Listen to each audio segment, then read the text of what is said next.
The LA Kings stay perfect on the road, and more importantly, Pheonix Copley plays a big game. We'll talk about that and more next on this edition of Locked On LA Kings.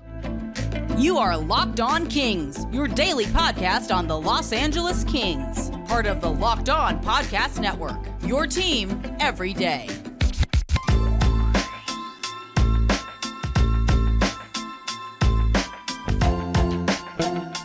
Hey, Kings fans, welcome to Locked On LA Kings, part of the Locked On Podcast Network, your team every day. Thanks for making Locked On LA Kings your first listen every day. We are free and available wherever you get your podcast. We'd love for you to leave us a positive comment on Apple Podcasts if you're a fan of the show. And we are also on YouTube. Please like and subscribe if you're enjoying this content. I'm Eddie Garcia, your host of Locked On LA Kings. I've worked in sports media for the past 30 years, 20 plus years at the Fox Sports Radio Network. I'm also co-host of the Puck Podcast. It's a weekly NHL review show that's been putting out content for the past 17 years, and a passionate LA Kings fan for over 30 years. Today's episode is brought to you by Gametime. Download the Gametime app, create an account, and use the code LOCKEDONNHL for $20 off your first purchase. It is almost Thanksgiving, and the LA Kings have yet to lose a game on the road. If you missed last night's game in Arizona, we'll give you a quick recap. Kings jump out to a 2-0 lead, first on a shorthanded goal by Trevor Moore, and then an even strength goal from Anze Kopitar. In the second period, Trevor Moore would score his second of the game to make it 3-0. Arizona would get on the board late in the second period, but in the third period, the only goal came from LA's Phillip Danault to provide the dagger, and LA skates off with a 4-1 win to sweep the season series from Arizona 3-0. As we do after each of the Kings games, we check out the game stats.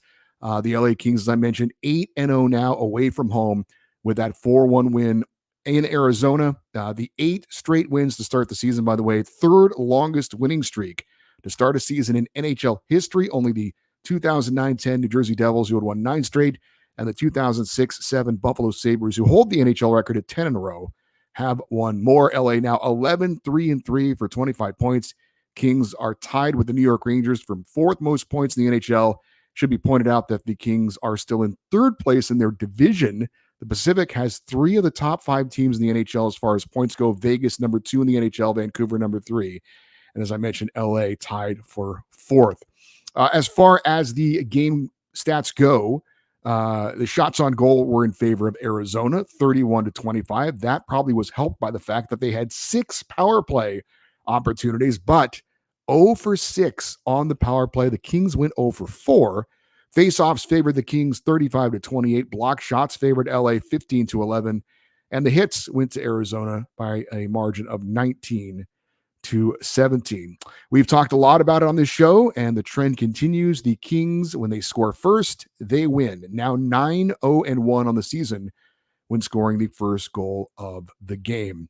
As far as the 3 stars of the game selected by yours truly, let's go with the number 3 star, and that would be Phillip Danault of the LA Kings with a goal and an assist for 2 points. As I mentioned, Danault provided the dagger in the third period to seal the win. Also had a primary assist on that all-important first goal of the game.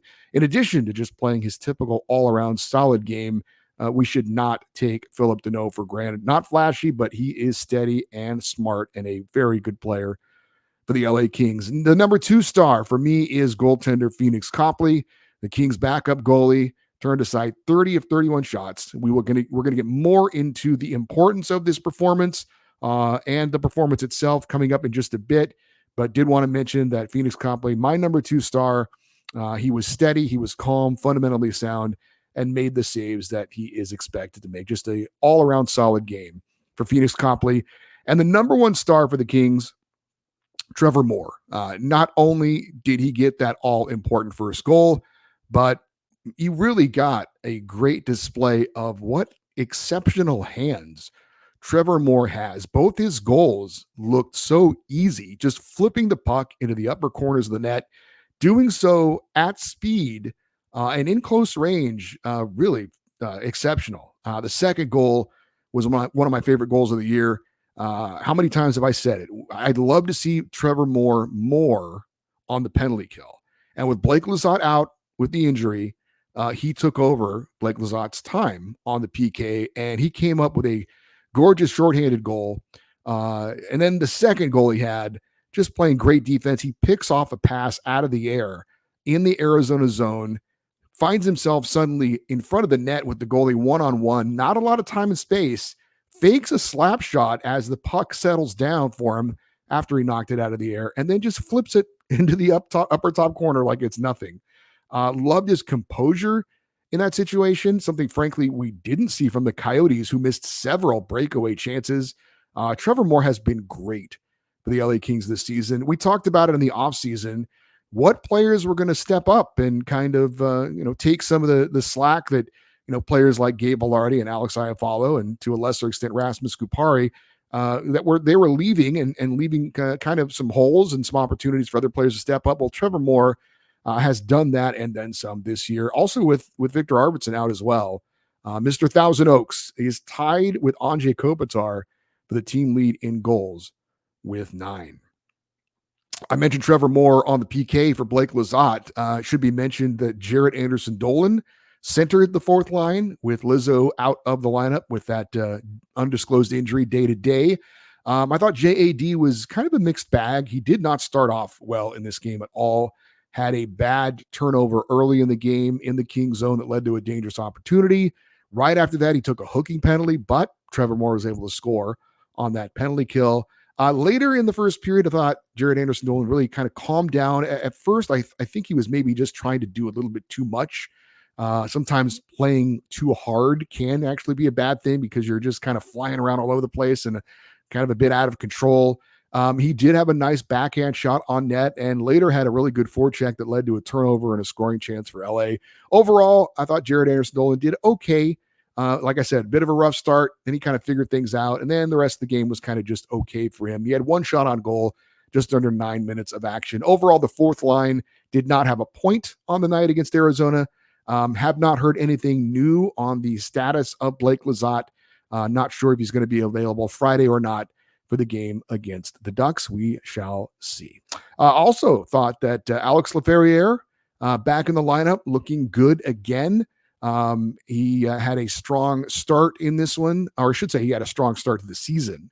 Then he seemed like he kind of cooled off a bit, but I thought he was very active and has been very active in his last 2 games since being out for the one game when Jared Anderson-Dolan replaced him. He had a great play on the Kings' final goal against Arizona, made a nice pass off the boards to himself, around a defender, and then made a perfect pass into the middle of the ice right on the tape of Phillip Deneau, who put it home again to provide the dagger in this one. Not sure if that one game off against the Florida Panthers kind of sent a message to him, or maybe he just got a chance to kind of sit and observe and then get back in there and kind of show what he could do. But I thought that Alex Laferriere has been very noticeable the last 2 games since sitting out that game against Florida. So good to see him back and playing at a high level for the LA Kings once again. We are going to get into what we liked about the win over Arizona and some of the things we didn't like, and also really get into the night for Pheonix Copley, which I think was the big picture takeaway in this game. We'll do that next here on Locked On LA Kings, your team every day. Hey, you shouldn't have to worry when you are buying tickets for your next big event. I don't, because I use Gametime, the fast and easy way to buy tickets for all of the sports, music, comedy, and theater events near you. I went on vacation not long ago to New York City, bought my tickets to go see a Rangers-Hurricanes game at Madison Square Garden. I used the Gametime app and couldn't have been easier and more convenient. It's like I said, the app is very easy to use. You can also get killer last-minute deals, all-in prices, and their best price guaranteed. Gametime is the only ticketing app that gives you complete peace of mind with your purchase. I love how you can see the view from the seats that you're going to buy before you do so you know exactly what you're going to expect when you arrive. Gametime takes the guesswork out of buying tickets. All-in prices show the total up front, so you know you're getting a great deal without any hidden fees. Buy tickets in seconds with 2 taps on the app. Just download the Gametime app, create an account, and use the code LOCKEDONNHL for $20 off your first purchase. Terms apply. Again, create an account and redeem the code LOCKEDONNHL, LOCKEDON NHL, for $20 off. Download Gametime today. Last-minute tickets, lowest price guaranteed. The LA Kings face the Ducks in Anaheim Friday, 12:30 p.m. Pacific time. You can catch every moment of the hometown broadcast of your LA Kings with SiriusXM. Just use the SXM app and search LA Kings. As we do after every game, we talk about what we liked and what we didn't like, and certainly a lot more to like than not like in the game against Arizona, but there were some things that didn't go great. But let's start with the positive. What did go great? And I think we have to start with Pheonix Copley again. We'll get more deep into his night and what it means overall. But that was, to me, the big takeaway. That was the thing that I liked the most, was seeing Pheonix Copley looking a lot more like the Pheonix Copley we saw last year. Very, very positive game for him. More on him in just a second. How about the amazing assist by Quinton Byfield on the second goal, the Anze Kopitar goal? If you didn't see it, a very skilled play from Quinton Byfield, made a nice move in the Arizona end, and then a great pass across the ice, almost kind of a no-look pass to a wide open Anze Kopitar, who easily put it in the net. And how about the amazing reaction from the captain and from Adrian Kempe as well, his line mates. They both skated over to Q. Kopitar had his arms outstretched and his mouth wide open. His eyes were wide. Kempe was smiling from ear to ear. But Kopitar looked at Quinton Byfield like, yeah, that was awesome. And it was. And to see that kind of a reaction from your captain, from a future Hall of Famer, was so cool. It was kind of like, you're getting it, kid. Yeah, you can play this game. You can do it at a high level. That was awesome. So I can only imagine how that made Quinton Byfield feel. I honestly think, while it was kind of an honest reaction because it was an amazing pass, I do think Anze Kopitar in the back of his mind has the big picture to be encouraging to a young player who's had a lot of pressure on him and has had some criticism, and to be encouraging, to let him know that was awesome. Even if it was, let's put it this way. If that was Philip Deneau, I don't know that Kopitar has the same reaction, right? He'll still say, man, great pass. But he and Kempe both just smiling and saying, Q, that was amazing, man. You're a good player. Keep it up. It's great seeing you doing what you're doing. And it is. I think for all of us, even the people who had been detractors of Quinton Byfield and said this guy's never going to be anything, and we're impatient with him, and I get some of that. I really do. But I hope all of us are continuing to be, whether it's pleasantly surprised or, maybe saying, this is the guy I really thought he was going to turn into. And it's not a complete picture yet. He still has more to give, more to go. He's still going to get better. Hopefully we could see a little bit more of a goal scoring touch eventually from him. But as far as the helpers go, as far as him setting up his teammates, he is one of the better passers, I think, on the Kings right now. Maybe Kevin Fiala would certainly be amongst them. There's some good passers on the Kings, but as far as creativity and ice vision, I mean, man, what an assist that was. Maybe the assist of the year so far for the LA Kings. And for Quinton Byfield, he has 12 assists now on the season. It's shaping up to be a very, very good year for the Kings young forward. And again, love that reaction from Kopitar and Kempe. The Kings penalty kill. Talk about things we liked. The Coyotes have a good power play. Matter of fact, going into the game against the Kings, Arizona had the fifth best power play in the NHL at 90 would be good, 29.5%. And all the Kings did was kill off 6 Arizona power plays, including when Adrian Kempe took a double minor while the Kings were on a power play. And so Arizona had about 3.5 minutes of power play time, and the Kings still killed it off. The Kings, I believe, I know that they mentioned this on the broadcast, I believe the Kings have now killed off 26 consecutive opponents' power plays.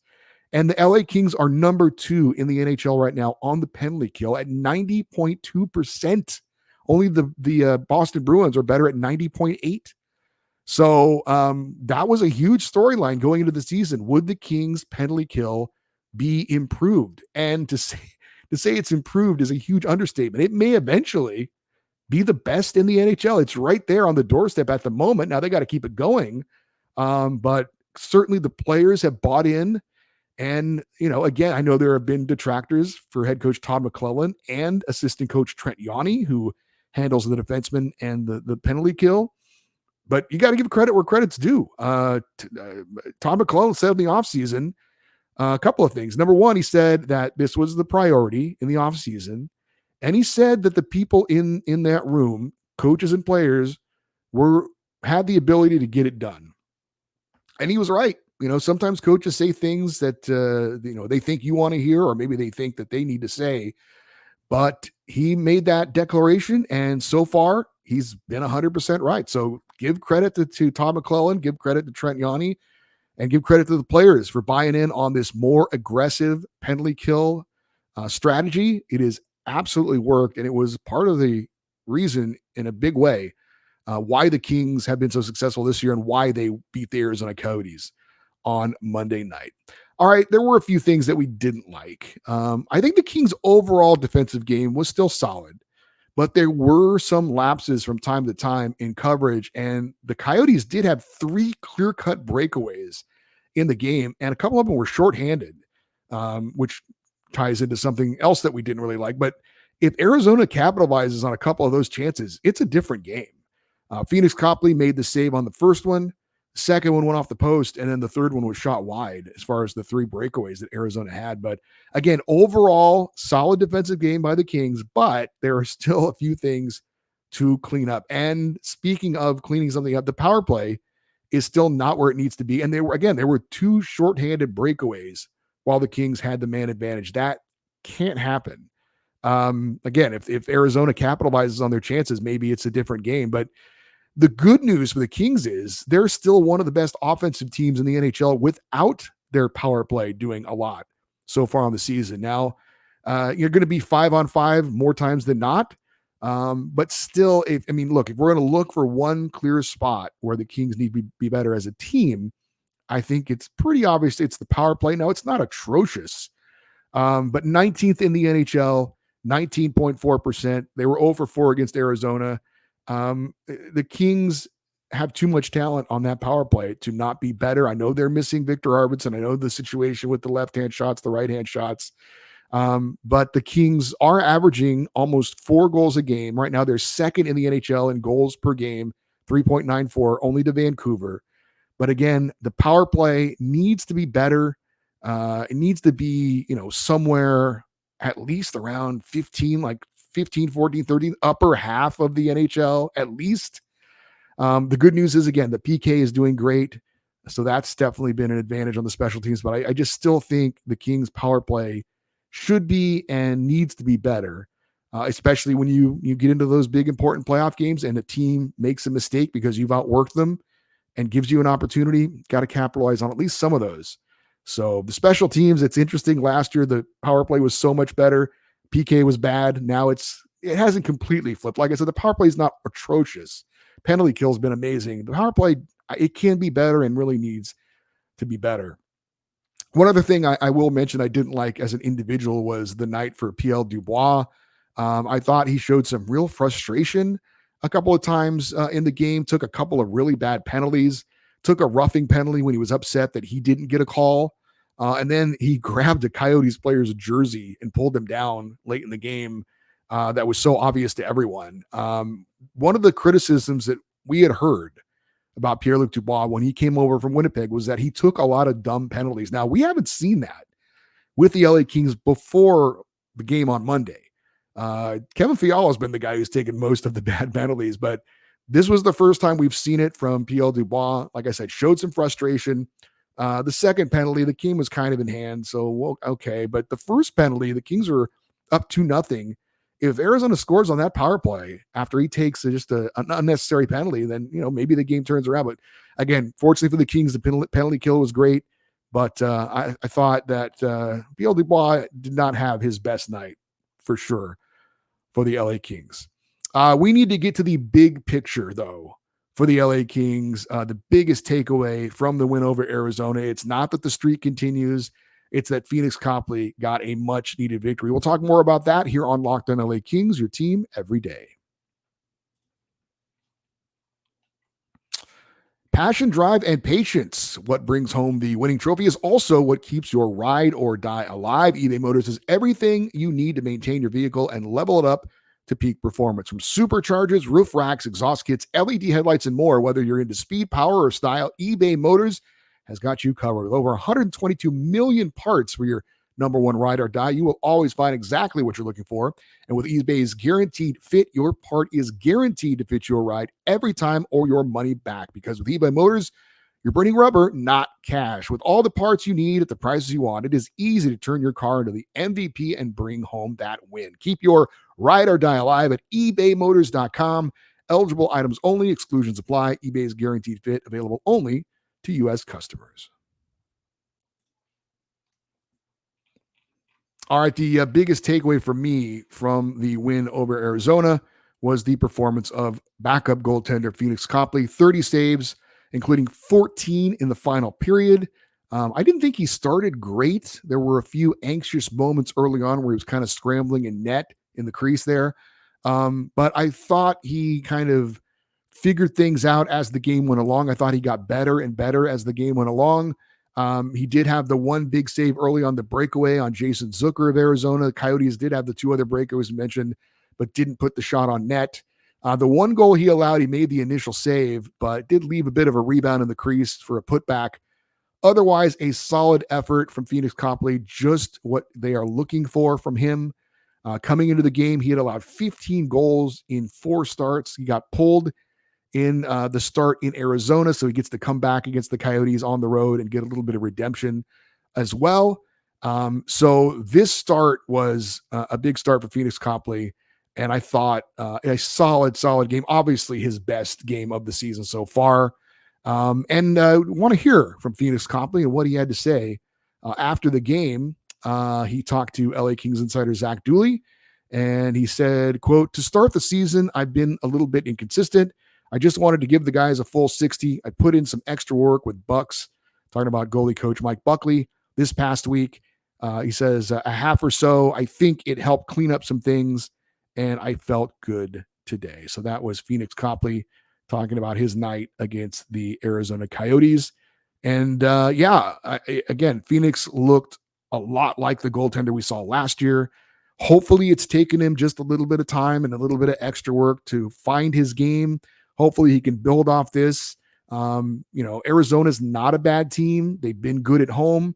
Again, the 6 penalty kills, Pheonix Copley has a big hand in that as well. It's not just the 4 guys in front of him working hard to block shots and clear the zone and do those types of things. That's certainly a big part of it, but your goaltender is a big part of it as well. So just a solid all-around game for Pheonix Copley. We've been waiting for him to kind of show that the style and the composure and the calmness that he showed all of last year and was so good for the LA Kings. Again, not spectacular, not something that blows you away, but just solid, making the saves he needs to make and giving his team a chance to win night in, night out. That's what he did all last year, and that is what he did in the game against Arizona. The Kings clearly have a number one goalie at this point. It's Cam Talbot, but they do need a reliable backup to keep things going when Cam Talbot gets a rest here and there. And I would assume that will happen a little bit more frequently as the season goes along. That remains to be seen. It depends on what the circumstances are with the Kings, where they are in the playoff picture,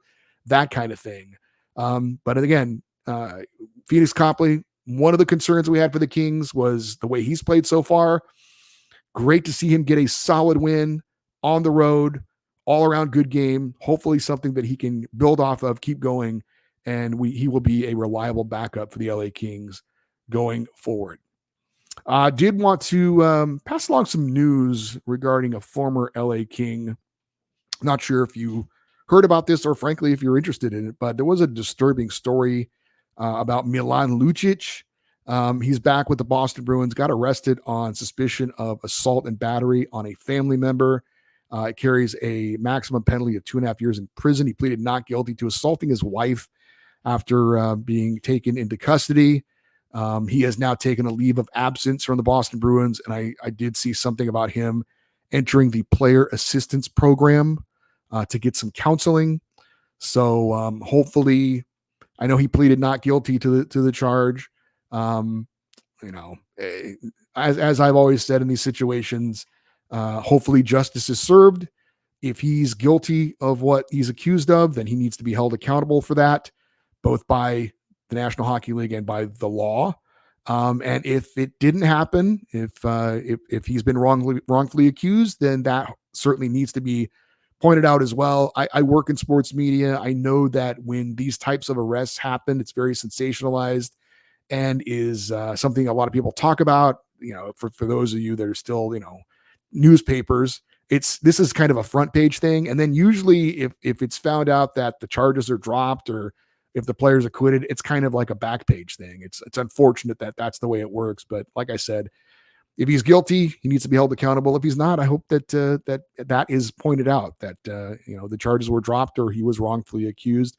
Of course, if you're a Kings fan, this does bring back some memories of Slava Voinov, the former LA Kings defenseman who was a part of their 2014 Stanley Cup winning team. If you've been a fan for that long, you remember that Voinov was arrested for assaulting I believe it was his girlfriend, but the mother of his child. I don't know if they were officially married. I don't recall, but he ended up pleading no contest. The Kings terminated his contract and he never played in the NHL again. He went to Russia and that was that. So, Milan Lucic played one season for the LA Kings, but it was 2015-16, but he was kind of a fan favorite. He's one of those players. He plays physical and usually a fan favorite everywhere he's gone, but obviously some troubling news surrounding Milan Lucic. So we did want to pass that along.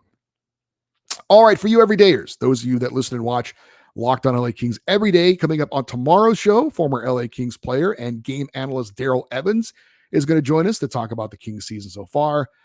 Thursday, we're going to tell you what it means for a team to be in a playoff spot on Thanksgiving, and we'll do a deep dive on goaltender Cam Talbot and examine his season so far. On Friday, we'll preview the first freeway face-off of the year as the Kings head to Anaheim to take on the Ducks, and we'll also have a Friday fan feedback show as well.